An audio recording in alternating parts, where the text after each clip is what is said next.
गुरु मिलवै सर्वाधार मंगलमय मंगल करम विनहो बारंबार।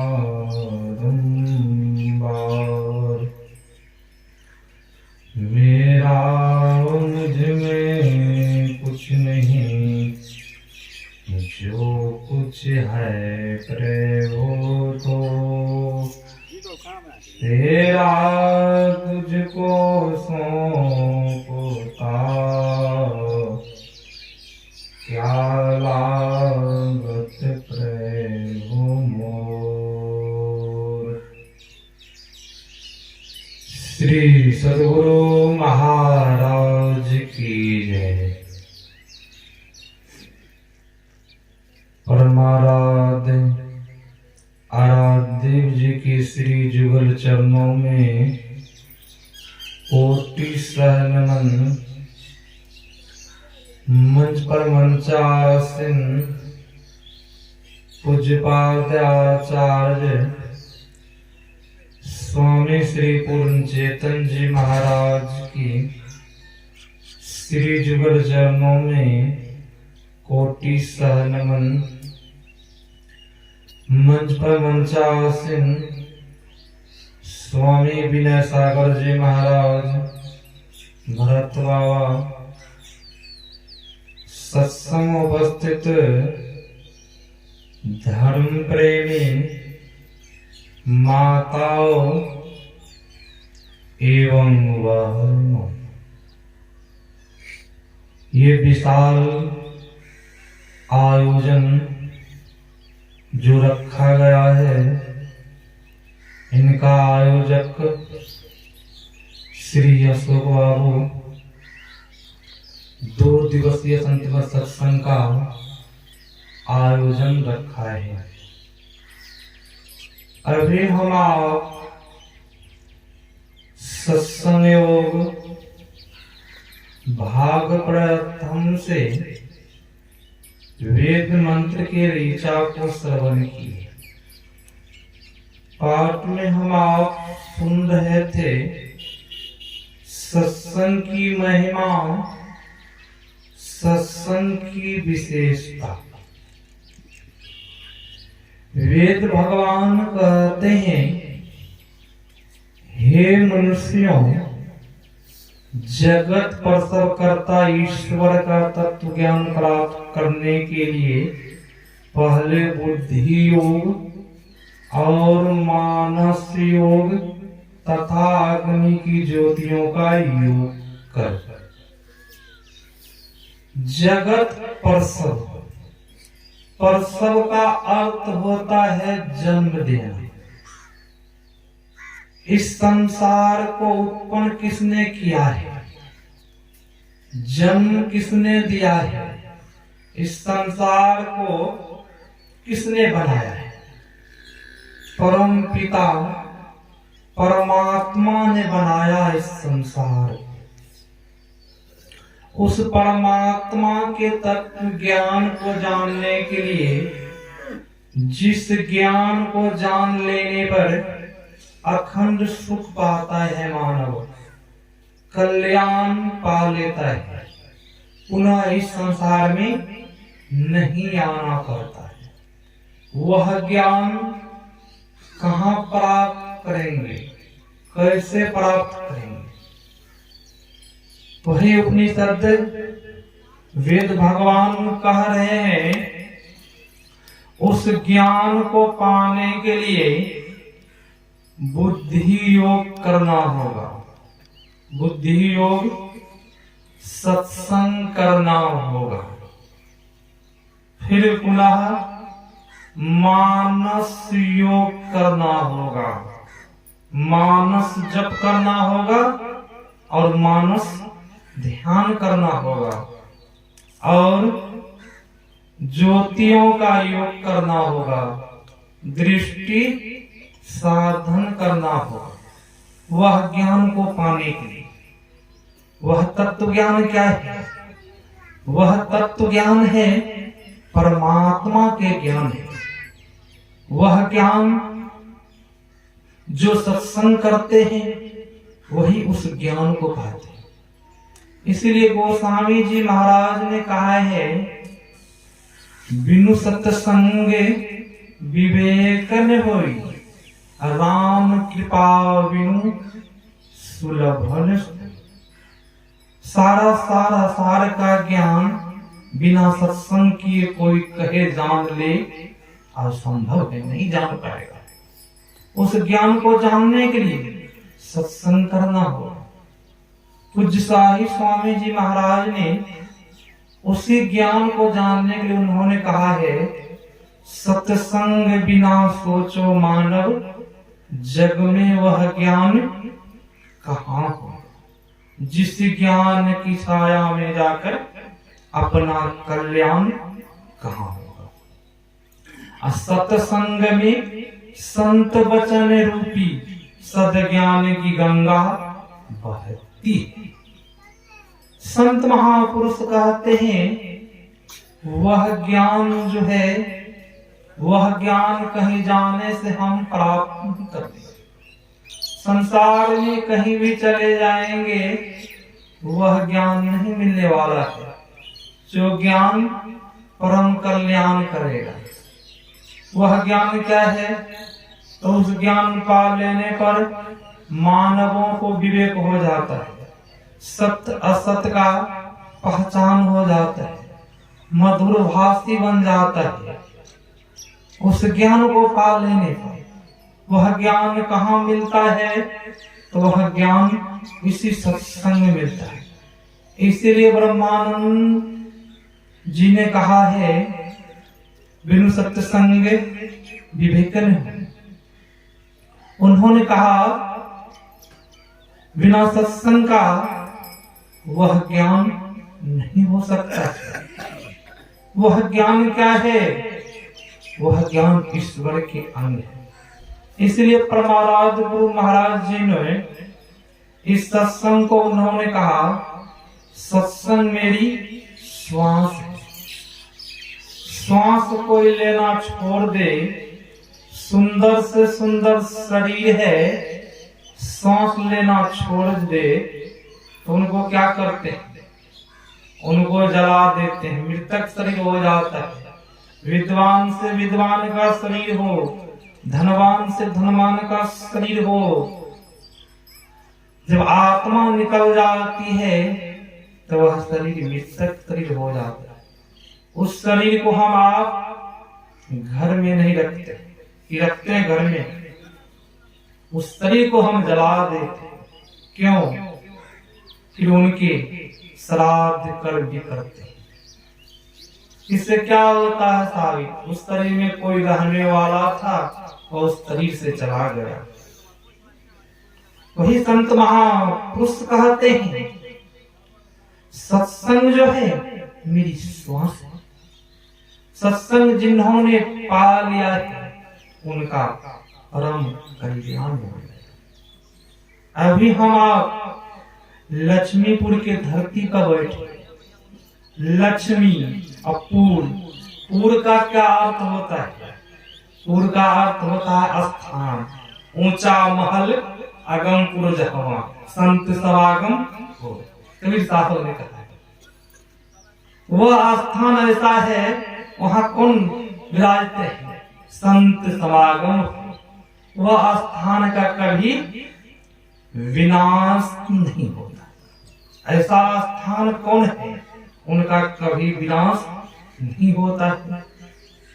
महाप्रलय आने पर इस पृथ्वी का भी विनाश, महाप्रलय होने पर लय होता है कि पुनः दूसरा ब्रह्मा बनते हैं, फिर पुनः सृष्टि करते हैं। तो वह स्थान कहाँ है जो स्थान का कभी नाश नहीं होता है? ऊंचा महल अगमपुर जावा, संत समागम। वह स्थान वहां है जहां कथा होती है, सत्संग होता है।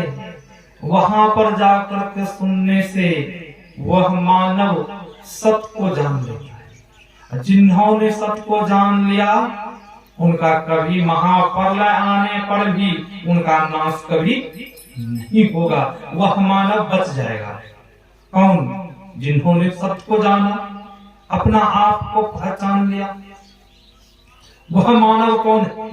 वही संत है। वह संत जहां कहीं रहते हैं उनका नाश कभी प्रलय नहीं होगा।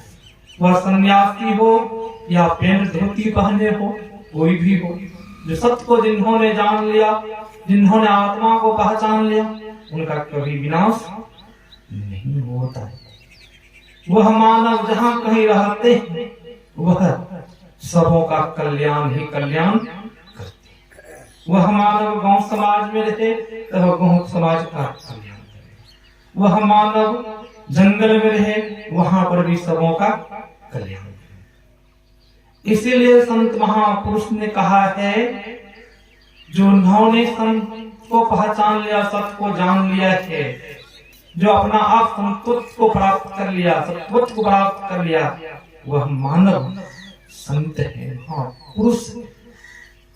उनका संग करना वही सत्संग। प्रथम भगति संतन कर संग। जिन्होंने अपना आप को जान लिया, उनका जो कोई संग कर लिया, उनकी वाणी से, कथा से, वही सत्संग, वही संत महापुरुष कहते हैं। हमारे परमाराध्य गुरु महाराज इस सत्संग को 2 भाग में बांट दिए। इस सत्संग को उन्होंने 2 भाग कर दिए। नित्य सत्संगति करो बनाए, अंतर बाहर 2 विधि भाई, धर्म कथा बाहर सत्संग, अंतर सत्संग ध्यान अभंग। परमाराध्य गुरु महाराज जी ने कहा, नित्य सत्संगति करो बनाए। यहाँ बात आ जाएगी बनाए का क्या अर्थ होता है, कि बना के सत्संग नहीं करते हैं। हम सब लोग सत्संगी है, सत्संग करते हैं, फिर यहाँ बात आ गई है नित्य सत्संगति करो बनाए। ऐसा गुरु महाराज जी क्यों कहा? हम के अंदर में छल कपट द्वैत भाव ईर्ष्या भरा हुआ है। इसीलिए गुरु महाराज जी कह रहे हैं, ये सबका परित्याग करके, बनाई का होता है सब कुछ त्याग दो तब सत्संग करो। यदि मन में विकार है, छल कपट द्वैत ईर्ष्या है, सत्संग कर तब लाभ होने वाला नहीं है।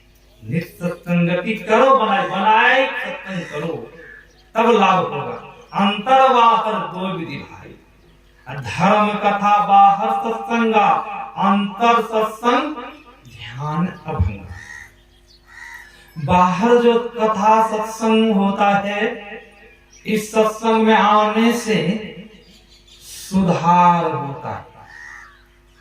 इस सत्संग में आने से सुधार होता है। जिस तरह कोई सठा आदमी, मूर्ख से मूर्ख आदमी इस सत्संग में आ गया, इस सत्संग को सुनते सुनते उनको ज्ञान हो जाता है। ज्ञान क्या होता है, क्या सत्य है, क्या असत्य है, क्या झूठ है, क्या सत्य है, क्या मुझे खाना चाहिए, क्या मुझे नहीं खाना चाहिए, तो सब ज्ञान कहाँ? इस सत्संग में आने से हुआ।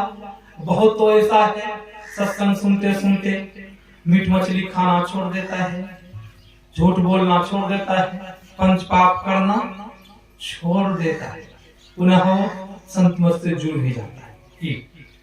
लाभ हुआ। फिर आंतरिक सत्संग है, जो कोई युक्ति जान करके ध्यान करते, वह है आंतरिक सत्संग। बाहरिक सत्संग और आंतरिक सत्संग से, बाहरिक सत्संग आंतरिक सत्संग दो क्या है, एक पूरक। हम लोगों का पूरक कौन है? शरीर का पूरक हाथ है, पैर है, तब हम चल रहे हैं। किसी के पैर काट दिया जाए या गर्दन काट दिया जाए तो चलेगा? नहीं चलेगा। अंग पूरक चाहिए। उसी तरह बाहरिक सत्संग आंतरिक सत्संग के पूरक है। कोई बाहरी बहुत ऐसे हैं, कहते महाराज मुझे तो समय ही नहीं मिलता है कि हम ध्यान करें। तो सज्जनों, समय नहीं मिलता, बाहरी सत्संग कर देते, आंतरिक सत्संग ध्यान नहीं लगा रहे हैं, आपका तो सुधार होगा, परम कल्याण नहीं होगा। परम कल्याण होगा। इसलिए संतों ने कहा, बाहरी सत्संग जिस तरह हम आप भोजन करते, भोजन करके पानी नहीं पिए, क्या होगा? अन्न पच हो जाएगा, शरीर में बीमारी लग जाएगी, कि बीमारी से हानि हो जाएगी, एक न एक दिन घंटी बज जाएगी, हम शमशान पहुंच जाएंगे। इसीलिए संतों ने कहा, जिस तरह हम आप भोजन करते हैं तो पानी भी पीते हैं, उसी तरह बाहरिक सत्संग भी कीजिए और आंतरिक सत्संग भी समय बांध करके ध्यान भी कीजिए। प्रहलाद गुरु महाराज जी कहे, समय को बांध लीजिए, ध्यान भी कीजिए और सत्संग भी कीजिए। अभी हम आप सुन रहे थे केनोपनिषद से, जो मानव जो सज्जन उस ब्रह्म को नहीं जाने, उसकी क्या हालत होगी। संत महापुरुष कहते हैं, जो जीते जी उस ब्रह्म को नहीं प्राप्त किए, उनको बहुत बड़ी हानि हो जाएगी। हानि क्या होगी? हम लोग आवागमन के चक्र में पड़े हुए। जन्म लेना और मृत्यु के समय में संतों ने, ऋषियों ने कहा है, बहुत बार दुख होता है। किसी को एक बिच्छू काट ले तो कितना दुख होता है, दर्द सहन नहीं कर पाते। संत महापुरुष ऋषि कहते हैं, जन्म लेने के समय 1000 बिच्छू के समान दुख होता है। किसी को एक बिच्छू काटे, देखते हैं बहुत कष्ट दुख होता है। जिनको बिच्छू काटता है उन्हें पता है। फिर मृत्यु के समय में भी वही 1000 बिच्छू के दंड के समान दुख होता है। इसीलिए संत महापुरुष कहते हैं, ये सबसे बड़ा दुख है जो ब्रह्म को नहीं पाया, अपना आप को नहीं पहचाना। जो अपना आप को पहचान लिया, वह परमात्मा को भी जान लिया। सत्संग कथा में आते 3 प्रकार के श्रोता होते हैं। इस सत्संग में 3 प्रकार के श्रोता है। एक सेठ जी दुकान करते थे, उनके बगल गांव पड़ोसी में मंदिर में कथा हो रही थी। सेठ जी ने सोचा, कथा सुनना चाहिए, भजन हो रहा है, सुनना चाहिए। सेठ जी ने कथा सुनने के लिए चले गए। उनका पुत्र दुकान पर बैठा, ग्राहक आ गए सौदा लेने के। पुत्र दौड़े दौड़े जाते हैं, सेठ जी से कहते हैं, पिताजी ग्राहक आए हैं, चलिए वो सौदा लेंगे। सेठ जी कहता, चलो तुम, मैं आता हूं। कथा सुन, कहता चलो तुम, मैं आ रहा हूं। वह लड़का भी रुक गया, तो पिताजी आएंगे तब हम जाएंगे। वह लड़का भी, उस समय कथावाचक सुना रहे थे, जो विषय हम अभी सुने, कथावाचक सुना रहे थे। वह आत्मा सबों का एक है, आत्मा 2 नहीं है। या बैल का आत्मा हो, पशु का आत्मा हो, गधा का आत्मा हो, नर का आत्मा हो, नारी का आत्मा हो, आत्मा सब एक है। परमात्मा के रूप है आत्मा। वह बच्चा ने, सेठ जी का पुत्र, सुन लिया कि आत्मा एक है। वह आ गया अपना दुकान पर, अपना दुकान पर कुर्सी बैठ जाता, कस्टमर ग्राहक को सामान देते, ग्राहक चले जाते। होता क्या है, उधर से गाय आती, उनके अनाज को खाने लगे।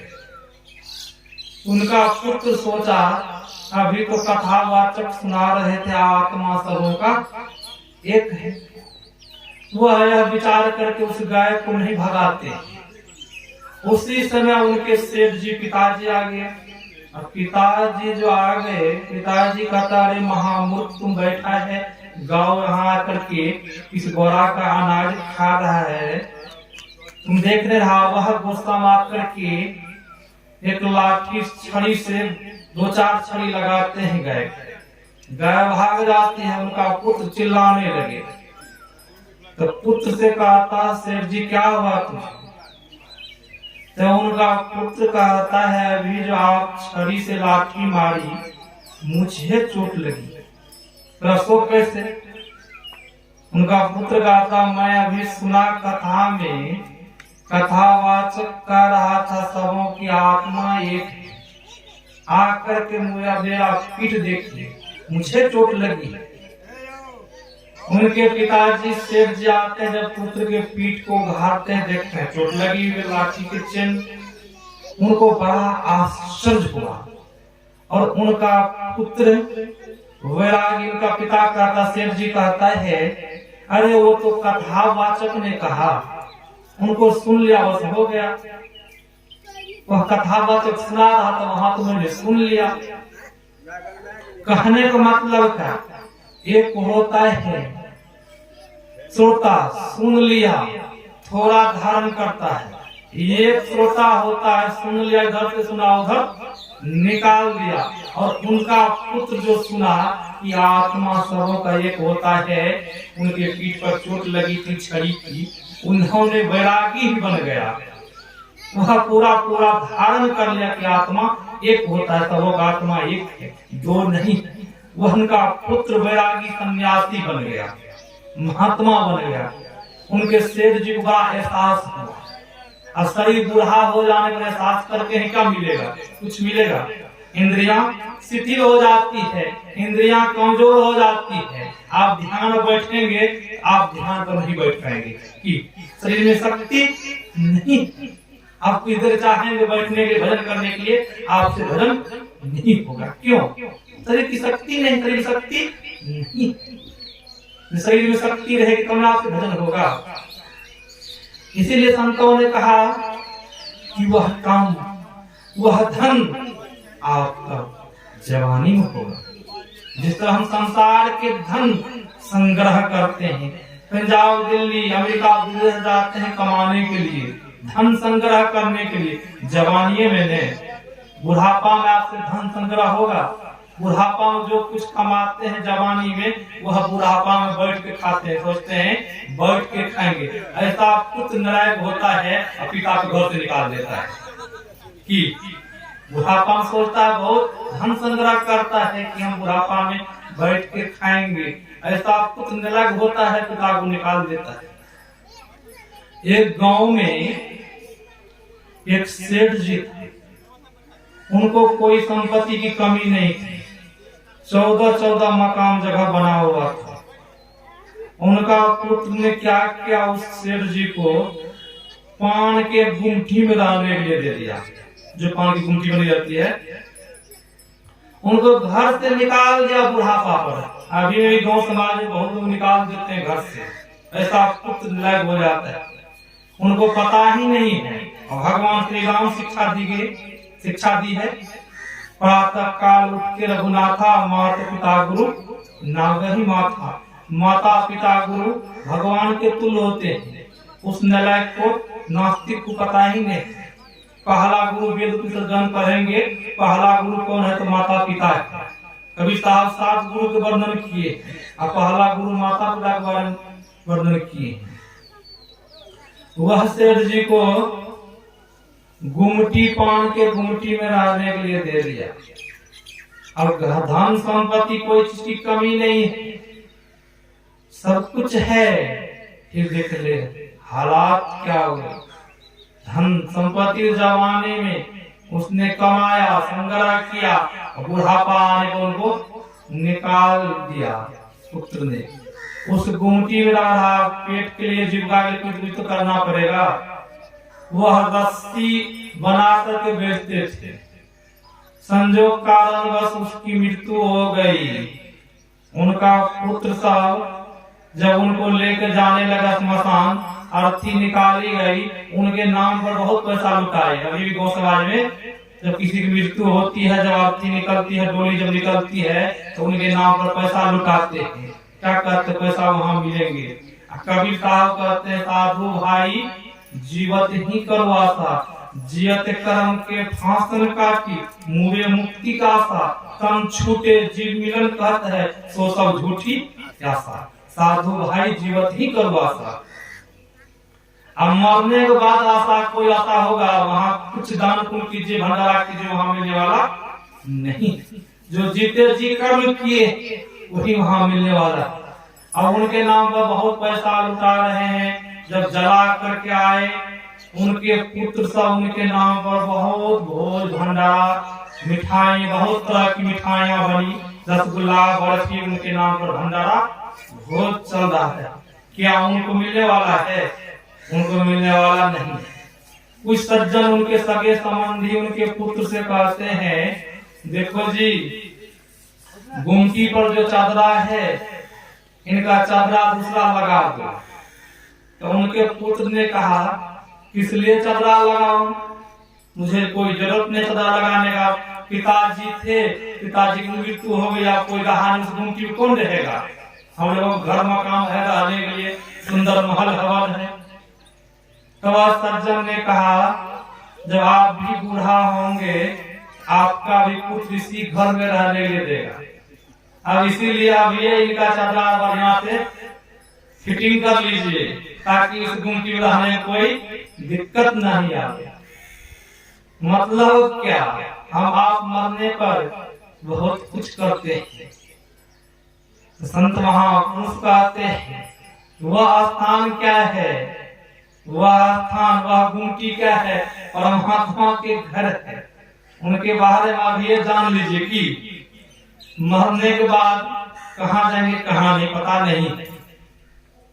उसी संत महापुरुष कहते हैं, सत्संग करने के लिए भगवान श्री राम गोस्वामी जी महाराज के पास आए, उनके भक्ति से प्रसन्न हुए।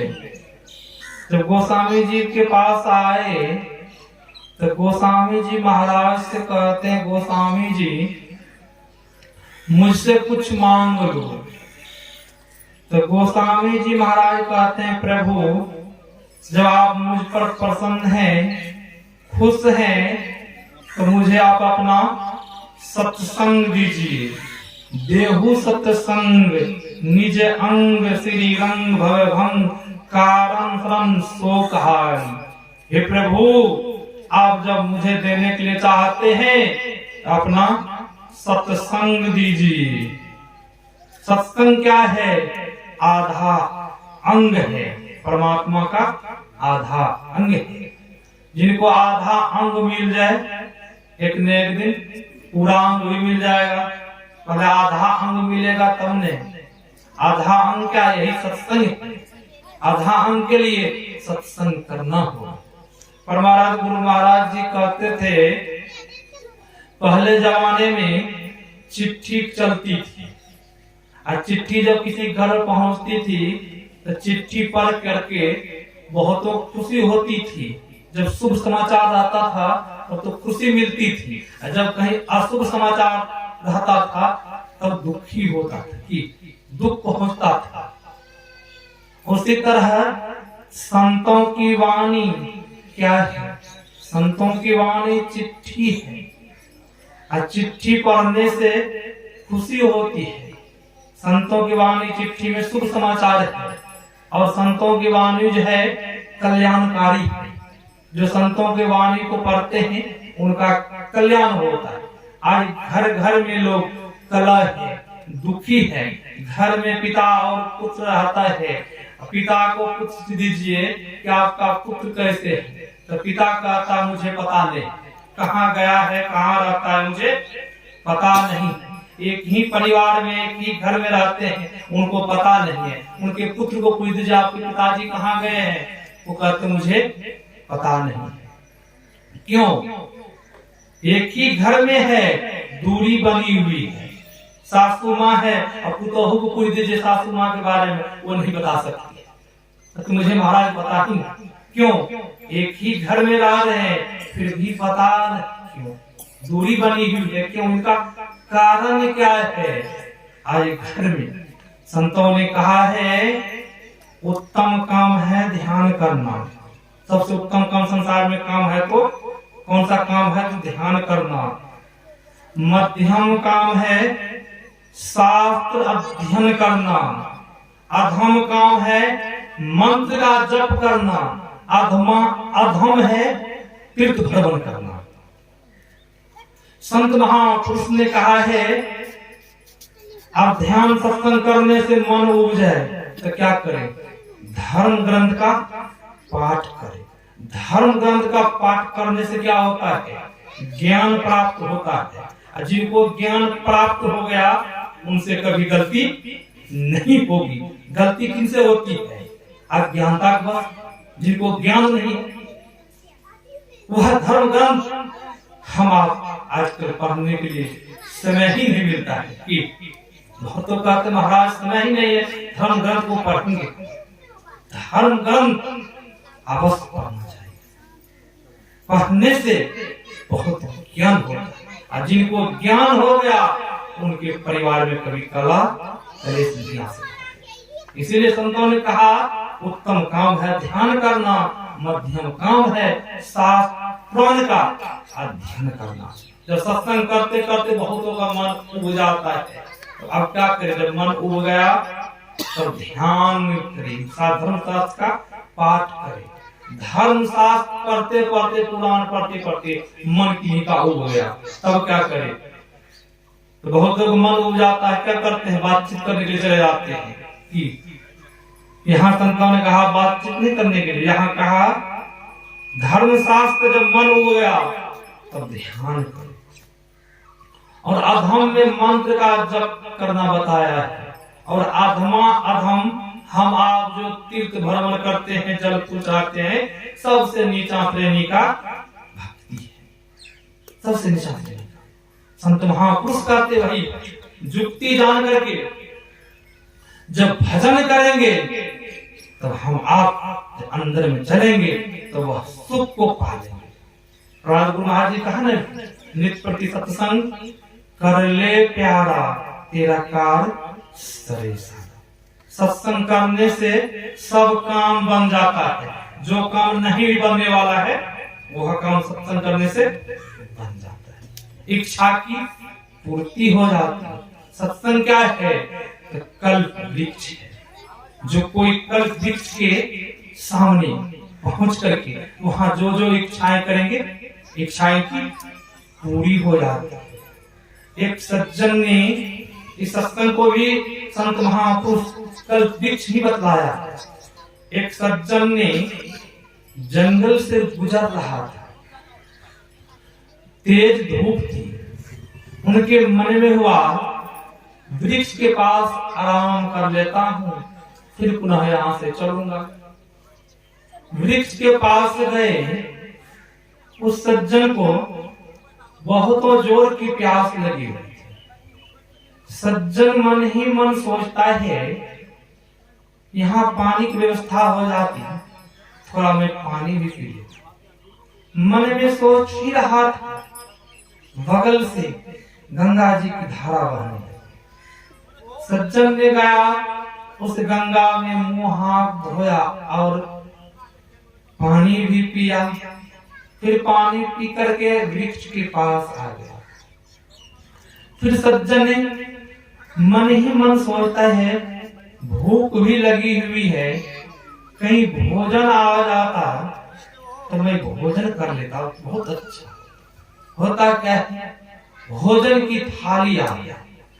वह सज्जन ने भोजन कर लिया। फिर सज्जन के मन में होता है कहीं सोने के लिए कुछ हो जाता तो कुछ देर आराम कर। सोने के लिए पलंग बेड हो गया, वह सो लिया। होता क्या? शाम हो गई। सज्जन के मन में हुआ रात्रि शाम हो चुकी है, रात्रि हो गई है, संध्या हो गई है। कहीं इस खाको है तो खाको जंगल, कहीं बाघ हरिण सिंह आ जाए हमें खा लेंगे। यही बात मन ही मन सोच ही रहे थे उसी दरमियान में एक सिंगाते उनको खा लेते। इसलिए गुरु महाराज जी ने कहा सत्संग भी कल्प वृक्ष है, नित्य प्रति सत्संग कर ले प्यारा, तेरा कार्य सरे सारा। जो कोई सत्संग करते हैं उनका काम बनते ही बनते जाएगा, और बनते बनते क्या कहें, ज्योति जगी जाएगा, अंतर में ज्योति जग जाएगा, प्रकाश हो जाएगा, अज्ञानता दूर हो जाएगा। ज्योति जगी जाओगे कहाँ, अंदर में। शब्द सहारे का वह शब्द मिल जाएगा, उनके सहारे आप उस परमात्मा को पा लेंगे, पुनः इस संसार में नहीं आना पड़ेगा। यही आप लोगों की सेवा